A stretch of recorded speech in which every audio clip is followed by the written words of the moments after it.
मार्गदर्शनामधून काहीतरी घेतील आणि त्या मार्गदर्शनाचा त्यांच्या शेतीमध्ये काहीतरी फायदा होईल, त्यांच्या उत्पन्नामध्ये फायदा होईल आणि तर माझं इथं येण्याला काहीतरी अर्थ आहे. बरोबर. तर आजच्या या कार्यक्रमाचे सर्व आयोजक इन्क्लुडिंग मायसेल्फ आणि या कार्यक्रमासाठी उपस्थित राहिलेले मला वाटते 2-3 गावांवरून काही प्रतिष्ठित नागरिक सुद्धा आलेले आहेत. त्यांचं देखील आणि आयोजनामध्ये खूप सारी मदत केली. बळीराम काळे सर असतील, बाकी तुमच्या गावामधले ग्रामस्थ असतील, तर उपस्थित सर्व ग्रामस्थांचं मी ज्यांना मला स्टेजवर फुलं नाही देता आले, त्या सर्वांचं शब्दसुमनांनी या कार्यक्रमामध्ये स्वागत करते आणि कार्यक्रमाची रूपरेषा आधी थोडक्यात सांगून देते. आपल्याला माहिती आहे की दिवसेंदिवस कोरडवाहू पीक पद्धतीमधला जो आपला कापूस आहे, जे लोकं बागायतीमध्ये करतात त्यांचा विषय थोडा वेगळा आहे. परंतु जे कोरडवाहूमध्ये करतात त्याचा उतार आहे तो दिवसेंदिवस कमी होत चाललेला आहे. म्हणजे एकरी अपेक्षित असतं आपल्याला की 10-12 क्विंटलपर्यंत यावं. परंतु तो जो उतार आहे तो आता दिवसेंदिवस कमी होत जाऊन कोरडवाहूमध्ये जे एकरीमध्ये करतात त्यांचा 8 फार फार 5-6 क्विंटलपर्यंत येतो. बरोबर. प्रयोगशील शेतकरी आहेत त्यांचा 20 क्विंटलपर्यंत पण येतो. त्याच्याबद्दल आपण नंतर बोलूयात. तर मग अशा पद्धतीने जर आपण म्हणत असेल की आपल्याकडे पांढरं सोनं म्हणून आपण कापसाला बघतो, एक नगदी पीक म्हणून बघतो. जसं ऊस आहे नगदी पीक तसं. तर यवतमाळ आपल्याकडचा जिल्हा आहे ज्याला पांढरं सोन्याचा जिल्हा असं म्हटलं जातं आणि आता परिस्थिती यवतमाळची बघितली तर तिथला शेतकरी आत्महत्या करतोय. मग ही परिस्थिती बदलायला पाहिजे आणि परिस्थिती फक्त बदलून चालणार नाही, उत्पन्न फक्त वाढवून चालणार नाही. तर आपल्याला काय करायला लागणार आहे? जे उत्पन्न आपण घेतोय ते क्वालिटी असलं पाहिजे. बरोबर?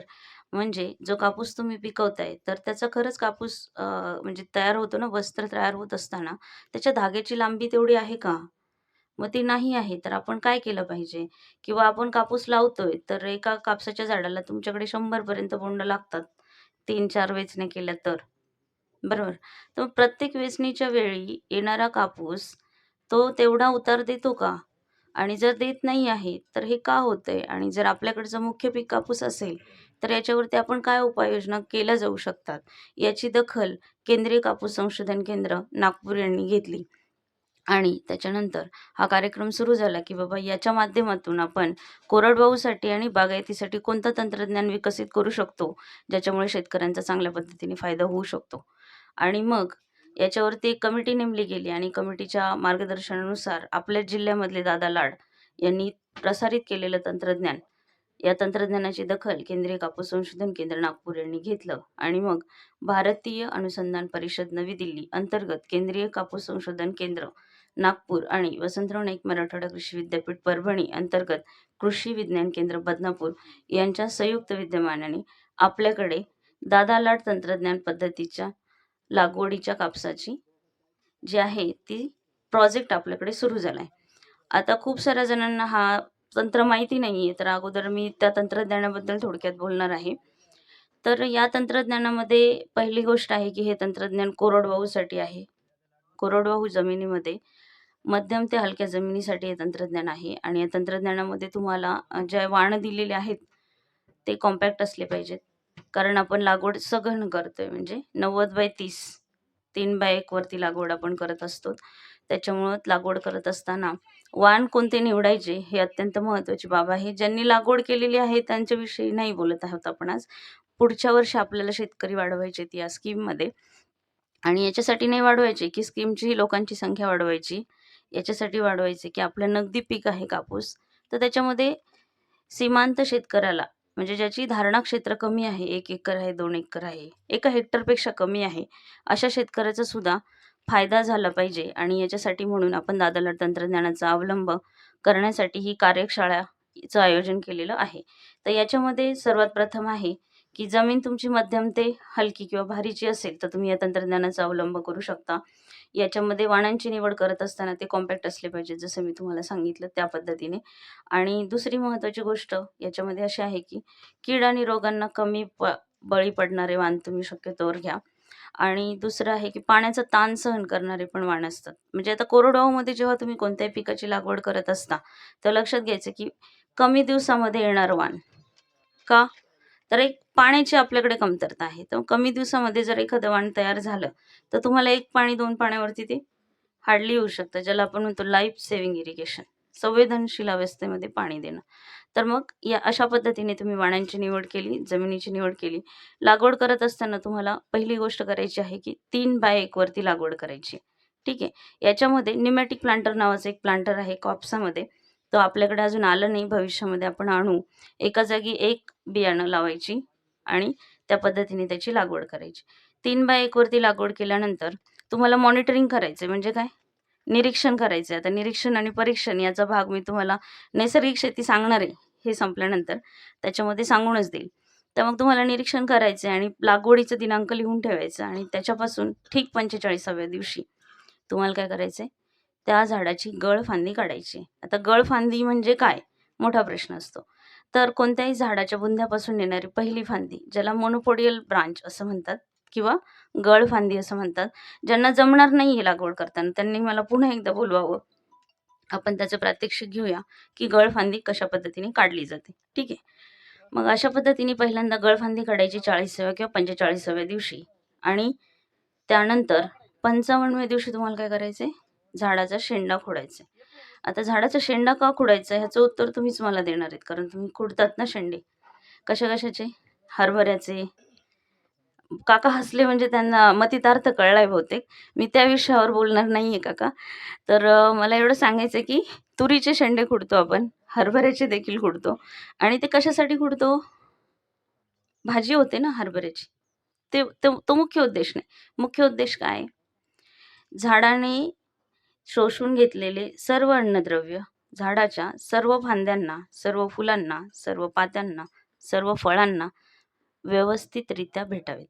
म्हणून आपण काय करत असतो, त्याचा शेंडा कट करत असतो आणि शेंडा कट केल्यामुळं काय होतं, जो अतिरिक्त अन्नद्रव्यांचा जो वहन असतं ते मुख्य फांदीकडे न होता शाखीय फांदीकडे, जिथे फलधारणा आणि फुलधारणा होते अशा फांदीकडे होतं. बस एवढंच तंत्रज्ञान तुम्हाला तुमच्या कापसामध्ये फॉलो करायचे आणि या तंत्रज्ञानामध्ये रिझल्ट असे आहेत. कोरडवाहूमध्ये 3x1 वर लागवड, 40-45व्या दिवशी गळफांदी काढणं आणि 55व्या दिवशी तुम्हाला शेंडा कट करायचा. हे 3 ऑपरेशन जर तुम्ही केलेत आणि जे आम्ही सांगतो ते वाण तुम्ही घेतलंत, तर अशा पद्धतीने लागवड केली तर त्यांचं सहमत आहे, की एका झाडाला आपण अप्रॉक्सिमेट 20च बोंड पकडूयात. तुमच्याकडे जास्त लागतात मला माहिती आहे. 50-60 पर्यंत जाते ॲव्हरेज. 20च बोंड पकडायचे. एका बोंडाचं वजन 4 ग्राम असं पकडायचं. आता आमच्याकडे काही शेतकरी आहेत, आम्ही खूप सारे कार्यक्रम घेतोय. आज आपला हा 4था कार्यक्रम आहे. तर त्यांचं म्हणणे 8.5 ग्रामपर्यंत वजन गेलेलं एका बोंडाचं. ऐका ना, म्हणजे आता मी तर 8.5 पर्यंत थांबली आहे. आपल्याच शेतकऱ्यांची अशी मतं आहेत, की 9 ग्रामपर्यंत एका बोंडाचं वजन गेलेलं आहे. आपण अप्रॉक्स पकडू आता 9 नको आणि 4ही नको, मधलं पकडूयात. ठीक आहे ना. 7 ग्राम प्रति बोंड. एका झाडाला बोंड लागतात 20. सगळ्यांकडे Android मोबाईल आहे. कॅल्क्युलेटर काढा आणि कॅल्क्युलेशन करा. 20 गुणिले 6, 7 किती होतात? 140. एका एकरमध्ये बसणाऱ्या झाडांची संख्या 14,414 गुणिले 140 किती होतात? 14,414 गुणिले 140. माझं गणित कच्चं आहे म्हणून तुम्हाला सांगते. किती होतात? अप्रॉक्सिमेट 25 ते 26 क्विंटल कापूस तुम्ही एका ते 2 वेचणीमध्ये घेऊ शकता. आता 1 आणि 2 वेचणीबद्दल मी का बोलते? पहिल्या 2 ज्या वेचण्या असतात ना मित्रांनो, त्याच जास्त महत्त्वाच्या असतात. त्याच चांगला कापूस देतात. तुम्ही दरवर्षी कापूस करताय, तुम्हाला माहिती आहे. 3ऱ्या आणि 4थ्या वेचणीला कापूस निघतो, नाही असं नाही. परंतु धाग्याची क्वालिटी, बोंडांची क्वालिटी चांगल्या प्रतीची नसते आणि तो कापूस कमी दराने घेतला जातो, कारण त्याच्यातून निघणारा धागा तेवढ्या चांगल्या क्वालिटीचा नसतो. बरोबर आहे.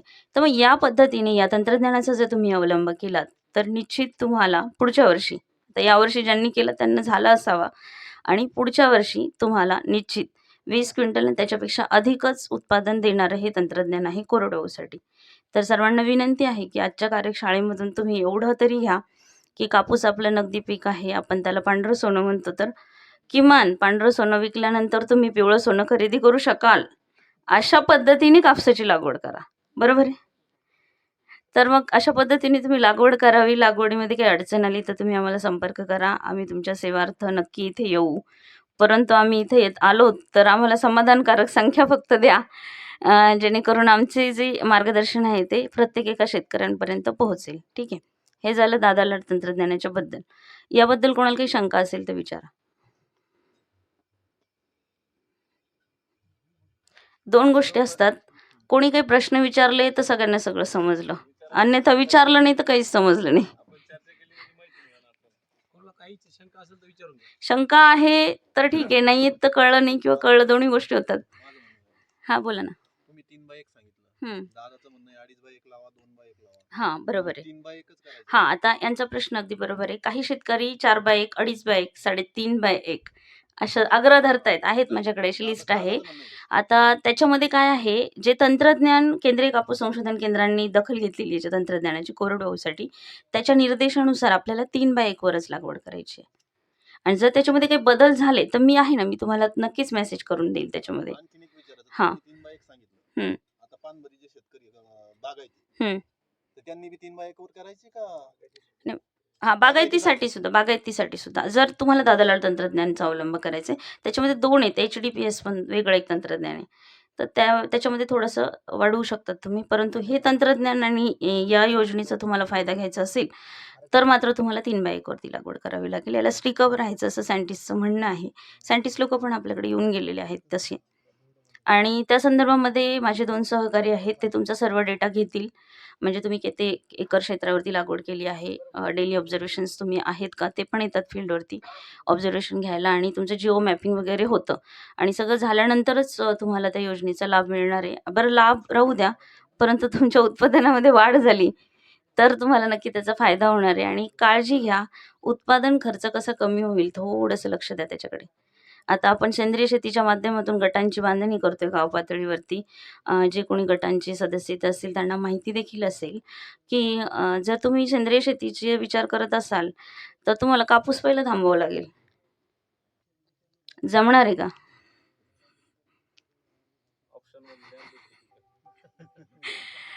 विषय असा आहे, आता माझं दादा लाड तंत्रज्ञानाबद्दल तर बऱ्यापैकी तुम्हाला सांगून झाले. आता जो मुख्य विषय मला आग्रह करण्यात आला होता, की मॅडम थोडं सेंद्रिय शेतीबद्दल पण आमच्या शेतकऱ्यांना मार्गदर्शन करा. तर सर्वात प्रथम अगोदर तुम्हाला गाव पातळीवरती सेंद्रिय शेती करायची असेल, आता गाव पातळीवर म्हणण्याचा उद्देश काय बरं? इंडिव्हिज्युअल शेतकरी करतायत ना? करतात की नाही? मग तरी गाव पातळीवर करण्याची आवश्यकता का आहे? इंडिव्हिज्युअल शेतकरी वैयक्तिक शेतकरी सेंद्रिय शेती करतायत. बरोबर आहे. युरोपमध्ये ही चळवळ खरं तर 1920ला सुरू झाली आणि युरोपमधील शेतकऱ्यांनी विचार केला, की व्यापारी तत्त्वावरती आपण शेतीमध्ये काही करू शकतो का? म्हणून त्यांनी काय केलं, शेतकरीची एक संघटना तयार केली आणि त्या संघटनेच्या माध्यमातून पुढे शेतकरी गट, शेतकरी बचत गट आणि ती संकल्पना आपल्याकडे भारतामध्ये राबवण्याचा कार्यक्रम असा आहे, की जेव्हा प्रमाणीकरण तुम्ही एखाद्या सेंद्रिय पदार्थाचं करायला जाता, एकटे गेलात तर असंख्य अडचणी आहेत आणि गैरसमज पण खूप आहेत. असं केल्याने असं होतं, असं केल्याने असं होतं, खर्च खूप वाढतो. हे सगळं टाळण्यासाठी शासन तुमच्या जे सेवार्थ काम करतच असतं आणि त्याच्यामुळे गव्हर्नमेंटनी हा एक नवीन प्रोजेक्ट राबवला, की सेंद्रिय गटशेतीच्या माध्यमातून तुम्ही सेंद्रिय शेती करा. याचा फायदा तुम्हाला काय होणार आहे, प्रमाणीकरणासाठी लागणारा जो खर्च आहे, तो कमी होणार आहे. म्हणजे एकट्याला करण्यापेक्षा तुम्ही 50 हेक्टरवर लागवड करताय ना, तर त्या पद्धतीने तुम्हाला त्याचा करतायत. वैयक्तिक करतायत. तर तुम्ही माझ्या झाल्यानंतर तुम्ही तुमचे स्वतःचे जरा अनुभव सांगा. म्हणजे शेतकऱ्यांना कळेल. तर प्रमाणीकरणाच्या अर्जापासून तर प्रमाणीकरण म्हणजे सर्टिफिकेशन मिळेपर्यंतचा जो प्रवास असतो, तर त्याच्यामध्ये एकटा शेतकरी करायला जो त्रास होतो, त्यापेक्षा संघटनेच्या माध्यमातून तुमची सगळी कामं व्यवस्थित आणि लवकर होतात. म्हणून आपल्याला सेंद्रिय पद्धतीने गाव पातळीवरती गटशेतीच्या माध्यमातून सेंद्रिय शेती करायची आहे. आता ती करत असताना तुम्हाला काय काळजी घ्यायची आहे, जे गटांचे अध्यक्ष आहेत, कोण-कोण आहेत आज इथे उपस्थित? हात वर करा. म्हणजे किमान त्या लोकांपर्यंत माझा मेसेज जाईल. तर यावर्षीपासून तुमचं रजिस्ट्रेशन असेल सेंद्रिय शेतीसाठी, तर पहिल्यांदा तुम्हाला अर्ज करावा लागणार आहे आणि ते अर्ज केल्यानंतर तेव्हापासून तुमची शेती कशा पद्धतीने सेंद्रिय करता येईल याच्याकडे तुमचं लक्ष असलं पाहिजे. जेवढी तुमची शेती आहे त्याच्यामधला सर्वप्रथम 1 किंवा 2 एकर इथूनपासून सुरुवात करा आणि त्याचं रजिस्ट्रेशन करून घ्या. जेवढं रजिस्ट्रेशन झालेलं आहे, तेवढाच मालाचं प्रमाणीकरण होतं. बरोबर आहे. त्याच्या अगोदरचा किंवा नंतरचा माल त्याच्यामध्ये गृहीत धरला जात नाही किंवा रासायनिक पद्धतीने जर तुमची शेती बाजूलाच असेल आणि तुम्ही त्याचाही माल त्याच्यामध्ये ॲड कराल, तर ती फसवणूक तिथे चालणार नाही आहे. कारण तिथे मानांकनाच्या सुपरविजनची कमिटी आहे. तुमचं जे प्रॉडक्ट आहे ते टेस्टिंगला जातं आणि ते टेस्टिंग करण्यासाठी म्हणून आपल्याकडे 1 ऑक्टोबर 2001 मध्ये NPOPची स्थापना केलेली आहे. नॅशनल ऑर्गॅनिक जे ॲग्रिकल्चर आहे त्याचं प्रोडक्शनचं एक संस्था स्थापन केलेली आहे. त्याच्या अंतर्गतमध्ये आपल्या देशभरामध्ये 25 लॅबॉरेटरीज आहेत, जिथे प्रयोगशाळा आहेत, जिथे तुमच्या नमुन्याची तपासणी केली जाते, की त्याच्यामध्ये खरंच रेसिड्यू आहे का? आणि याच्यामधला बेस्ट अनुभव तुम्हाला नाशिकचे शेतकरी देऊ शकतील. कारण टनेज ऑफ ग्रेप्स रिटर्न आले होते आपले. युरोपला पाठवलेले खूप सारे ग्रेपचे हे होते. ते टन्समध्ये रिटर्न आले होते आणि ते रिटर्न येण्यामागचं कारण एकच होतं, की रेसिड्यू होते त्याच्यावरती वेगवेगळ्या कीटकनाशकांचे. ठीक आहे. तर हे आपल्याला करायचं नाहीये आणि याच्यासाठी काय करायचंय, बचत म्हणजे तुमचे जे गट आहेत सेंद्रिय शेतीचे, त्याच्या माध्यमातून आधी शेती ठरवून घ्यायची किती एकरवरती तुम्हाला करायचंय आणि आतापासून ज्यांना त्यांनी माती परीक्षण करून घ्या. म्हणजे तुम्हाला तुमच्या जमिनीची प्रत कळून जाईल. काय आहे त्याच्यामध्ये, काय कमी आहे, काय जास्त आहे. आणि आता आपल्या म्हणजे एक सर्वांगीण सर्व्हे असं सांगतो, की आपल्याकडच्या जमिनीतलं सेंद्रिय कर्बाचं प्रमाण कमी झालेलं आहे. आता सेंद्रिय कर्ब म्हणजे काय? हा मोठा प्रश्न असेल. बरोबर. जमिनीमधलं कार्बन आणि नत्राचं जे गुणोत्तर आहे, त्याला म्हणतात सेंद्रिय कर्ब आणि ते जर व्यवस्थित असेल, तर मग तुम्ही रासायनिक खतं द्या किंवा आपले जे ऑर्गॅनिक खतं आहेत, तर ते कोणती खतं पिकांना उपलब्ध होतात आणि ते उपलब्ध करून देण्याचं काम हे सेंद्रिय कर्ब करते. म्हणजे सेंद्रिय कर्बाचं मुख्य काम काय आहे? जमिनीचं तापमान व्यवस्थित ठेवतं. जमिनीचं तापमान का बरं व्यवस्थित ठेवायचं आपल्याला?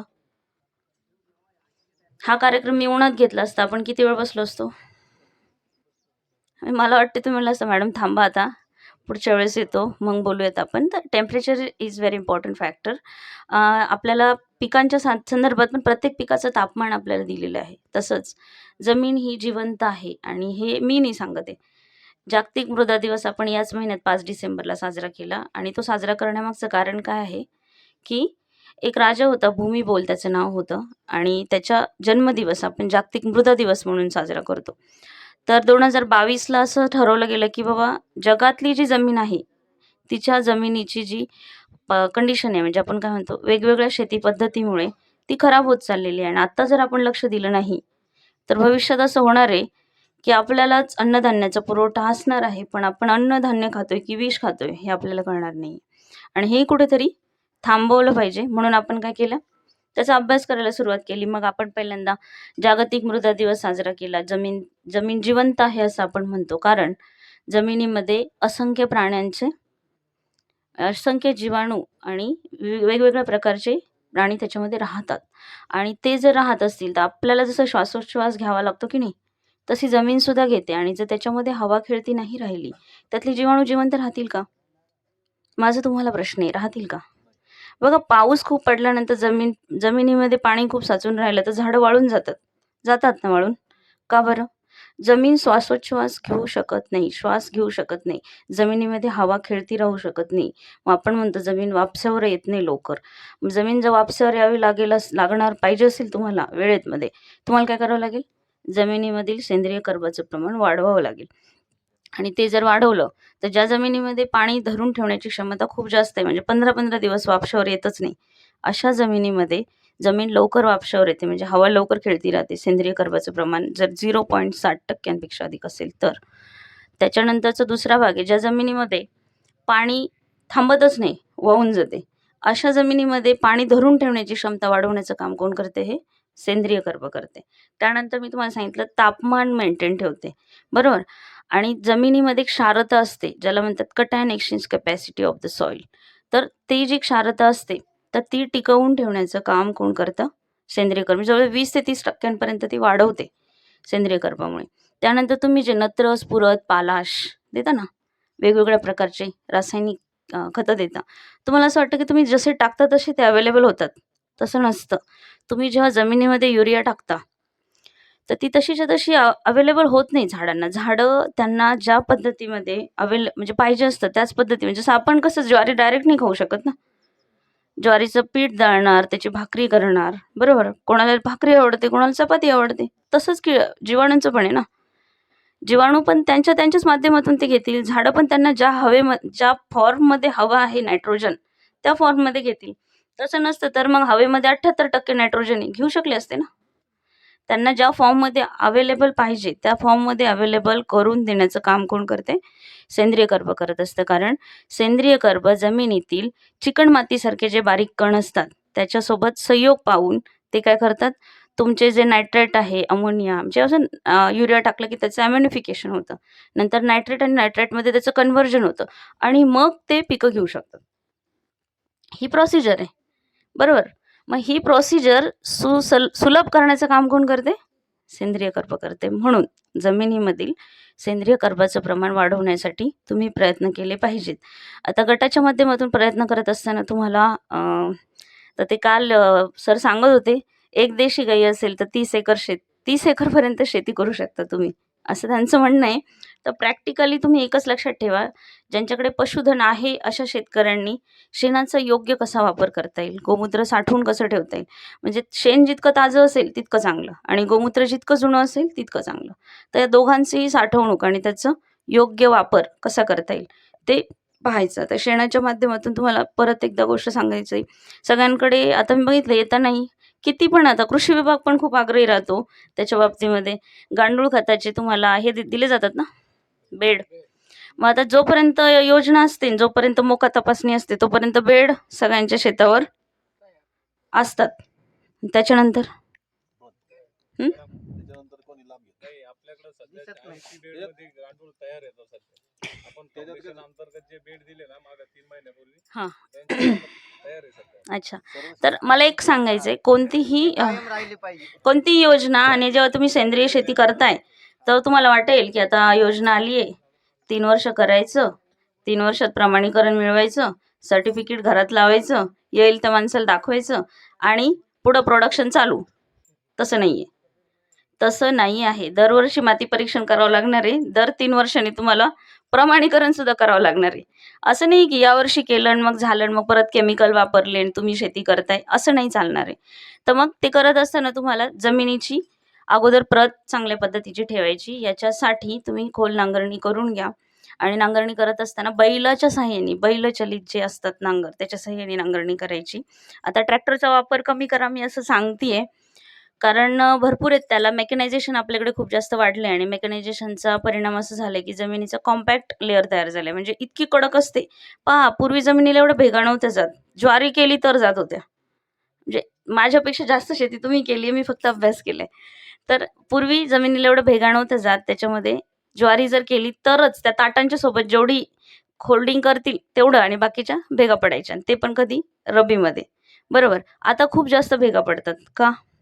कारण त्याच्यामधला सेंद्रिय कर्बाचं आणि सेंद्रिय पदार्थांचं प्रमाण कमी झालेलं आहे. मग आता ज्या ज्या जमिनीमध्ये भेगा पडतात, ज्या ज्या जमिनीचा रंग करडा झालेला आहे, कडक काळा नाही आहे, भुरकट आहे किंवा जमीन लालच दिसते, तर अशा जमिनी समजून जायचं की आपल्या जमिनीला सेंद्रिय पदार्थांची अत्यंत आवश्यकता आहे आणि त्या पद्धतीने नियोजन करायचं. यावर्षी नांगरणी केल्यानंतर चांगलं कुजलेलं शेणखत, मी पुन्हा सांगते, चांगलं कुजलेलं शेणखत 3 वर्ष खड्डा ठेवलाय मॅडम, ढीग लावलाय आणि आता आम्ही टाकतो असं म्हणून शेणखत कुणीही सेंद्रिय शेतीमध्ये आणि नैसर्गिक शेतीमध्ये पण नाही टाकायचं. एक तर तुम्ही खड्डा उघडा ठेवता, त्याच्यामधले जीवाणू बऱ्यापैकी मरून गेलेले असतात आणि ते व्यवस्थित डिकम्पोज झालेलं नसतं, व्यवस्थितरित्या कुजलेलं नसतं. अशा परिस्थितीमध्ये जर तुम्ही ते शेणखत जमिनीमध्ये टाकलं तर पहिलं असतो डंग रोलर. काळ्या कलरचे मोठे मोठे मोठे बिटल्स असतात, दिसतात तुम्हाला शेतावरती. कशामुळे होतात ते? न कुजलेल्या शेणखतामुळे होतात. त्याच्यानंतर हुमणी, पांढरी अळी, म्हणजे शेंडा एकदम लाल असतो आणि बाकी माती पण खाते ती आणि तुमचं शेण पण खाते आणि ती जर आली तर तुमची तूर येऊ शकत नाही. तूर येणार नाही, तुमची हळद येणार नाही, अद्रकही येणार नाही, कारण जमिनीत असते ना, तुम्हाला दिसणार नाही वरती झाड कशाने वाळते ते. आधीच आम्ही शेती बांधावरून करतोय, शेतात जात नाही, तर आता उकरून कधी बघणार त्या मुळाच्या कडेला कोणती अळी आहे, कोणतं किडे, बरोबर आहे. तर याच्यासाठी तुम्हाला काय करायचंय की शेणखत चांगलं कुजलेलं वापरायचे. आता जर ज्यांना लवकरात लवकर शेणखत तयार करायचं असेल तर त्याच्यासाठी EMV कल्चर पण मिळतं, 14 दिवसामध्ये तयार होतं. कमी दिवसामध्ये जर शेणखत तयार करायचं असेल, एकच मार्ग आहे, तुमच्याकडे जेवढा पालापाचोळा आहे, हिरवा असो किंवा वाळलेला असो, बारीक कुटायचा. जितकं कुटणार आहेत तेवढं त्याच्यामध्ये जे कंटेंट असतात, सेल्युलोज असेल, लिग्निन असेल, लवकर डिकम्पोज होतं. म्हणजे थोडक्यात काय माहिती आहे का, तुम्ही एक पेंडी गाईला टाकायच्या ऐवजी तुम्ही कुट्टी करून टाकता. आता मुरघास बनवता. कशासाठी? लवकर लवकर तिला खाल्लं पाहिजे, तिचं डायजेस्ट झालं पाहिजे. त्याच पद्धतीने तुम्ही जेव्हा कंपोस्ट खत तयार करताय तर विघटनशील जे जीवाणू आहेत जमिनीमध्ये, म्हणजे कंपोस्टचं विघटन करणारे, कुजवण्याची प्रक्रिया करणारे जीवाणू, त्याच्यामध्ये थर्मोफिलिक असतात, मिझोफिलिक असतात. ठीक आहे, तर 2 प्रकारचे असतात. त्याच्यावरून मग ॲरोबिक आणि अनॅरोबिक प्रकारचं डिकम्पोजिशन जमिनीमध्ये होत असतं. तर मग ते करण्यासाठी तुम्हाला काय करावं लागणार आहे, आधी ते बारीक करावं लागणार आहेत. म्हणजे किमान 20 सेंटीमीटर एवढे बारीक कुटीमधून काढायचे आणि मग शेणाची स्लरी करून त्याच्यावर टाकायची. 1 बाय 1 बाय 1चा ढीग लावला आणि वरतून परत शेण जर तुम्ही लावलं, आणखी लवकर हवं असेल तर एक प्लास्टिकची पटणी बांधायची. दुसऱ्या दिवशी बघायचं किंवा तिसऱ्या दिवशी पडणीचं टेम्परेचर वाढलेलं असतं आणि ते कशामुळे होतं? आतमध्ये असलेल्या जीवाणूंमुळे ते टेम्परेचर वाढवतात. मग समजून जायचं आपली कुजण्याची प्रक्रिया व्यवस्थितरित्या चालू झालेली आहे. अशा पद्धतीने परत 3 दिवसांनी एक पलटी मारायची, पुन्हा झाकून ठेवायचं, पाणी मारायचं. 14व्या दिवशी उत्तम प्रतीचं कंपोस्ट खत तयार होतं. उमेदच्या माध्यमातून खूप साऱ्या महिलांनी घरगुती शेण केलं होतं तयार. तसं तुम्ही शेतावरती करू शकता. म्हणजे 3-3, 4-4 वर्ष एका खड्ड्याची वाट बघण्याची गरज नाही आणि त्याच्यामधले न्यूट्रिएंट पूर्ण गेल्यानंतर तुम्ही म्हणत असाल का आम्ही एकरी 2 बैलगाड्या टाकल्या, 3 बैलगाड्या टाकल्या, पण त्याचा यूज नाही ना. कारण कोणतेही जी खतं आहेत, जर नायट्रोजन जर तुम्ही बघाल, युरिया, तुम्ही युरिया घरात आणून ठेवा 8 दिवस, कमी होत नाही युरिया त्यातली? होते ना. हवेने तिचा ऱ्हास होतो, पाण्यासोबत तिचं वहन होतं, जमिनीमध्ये त्याचं लिचिंग होते. म्हणजे किती प्रकारे ऱ्हास आहे. मग तुम्ही असंच शेणखत उघडं ठेवल्यानंतर त्याच्यामध्ये किती चांगली क्वालिटी राहील बरं त्या शेणखताची. मग तुम्ही अपेक्षा करता की तुम्हाला अपेक्षित उत्पादन सेंद्रिय शेतीमध्ये मिळत नाही. कसं मिळेल? खूप नाही करायचे आपल्याला, थोड्या थोड्या गोष्टी करायच्या. तर या पद्धतीने नांगरणी केल्यानंतर तुम्हाला त्याच्यामध्ये शेणखत ॲड करायचं आहे. त्याच्यामध्ये तुम्ही गांडूळ खत टाकू शकता, शेणखत टाकू शकता, ज्यांच्याकडे अवेलेबल आहे लेंडी खत टाकू शकता. आणखी कोणाकडे पोल्ट्री असेल तर पोल्ट्रीचं जे असतं, कोणतं आपलं कोंबडीचं खत, ते पण टाकू शकता. आणि हे सगळी भर खतं टाकायची. त्याच्यानंतर आवश्यकतेनुसार, पिकांच्यानुसार तुम्हाला जोर खतं टाकायची. ठीक आहे. हे झालं जमिनीचं नियोजन. त्याच्यानंतरचा भाग आहे सेंद्रिय पद्धतीने शेती करताय तर कोणते GM क्रॉप आणि ज्याच्यामध्ये BT आणि HT चालणार नाही सेंद्रिय शेतीमध्ये. आता व्हॉट इज BT आणि HT? BT म्हणजे कापूस चालणार नाही. मग आता कोणती पिकं घ्यायची? सर म्हणे पर्याय सांगा. पर्याय खूप आहेत आपल्याकडे आणि पर्यायांचा विचार करण्यापूर्वी आधी तुम्हाला बघावं लागेल तुम्हाला बियाणं कोणतं उपलब्ध होईल जवळात, लवकरात लवकर आणि जवळ. आणि आणखी एक करू शकता त्याच्यामध्ये तुम्ही बीटीचं पण करू शकता, कापूस लागवड करू शकता, पण बीटी नाही लावायचं, देशी वाण लावा. बरोबर.